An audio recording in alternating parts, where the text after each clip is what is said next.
কারাগারের দৃশ্য দেখলে মনে হবে এটা কোনো জেলখানা নয়, এটা মূলত চিড়িয়াখানা। এই কারাগারে যারা বন্দী আছে তাদের অপরাধের বর্ণনা শুনলে আটকে উঠবে আপনার আত্মা। মূলত শয়তানের পূজারী হয়ে থাকে এই অপরাধীরা।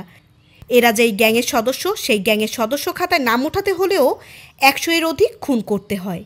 গ্যাংয়ে নাম ওঠাতে কেউ কেউ হত্যা করেছে নিজের মা বাবা, ভাই বোন, সন্তানকেও। এরা এমনভাবে অপরাধে অভ্যস্ত যে এরা কখনো নিজেকে শোধরাবে না, তাই এদের মৃত্যু পর্যন্ত থাকতে হবে এই কারাগারেই। বিশ্বের সবচেয়ে বেশি অপরাধপ্রবণ দেশ থেকে বিশ্বের সবচেয়ে নিরাপদ দেশের তালিকায় উঠে আসা 4টিখানি কথা নয়। ল্যাটিন আমেরিকার ছোট্ট একটি দেশ এল সালভাদোর।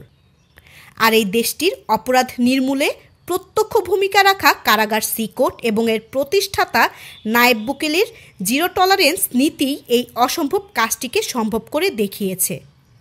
40,000 বন্দি ধারণ ক্ষমতা সম্পন্ন এই মেগা প্রিজনটি দেশটির অপ্রতিরোধ্য মাদক চোরাচালান তথা ভয়ঙ্কর গ্যাং সংস্কৃতি দমনের জন্য নির্মিত হয়েছে।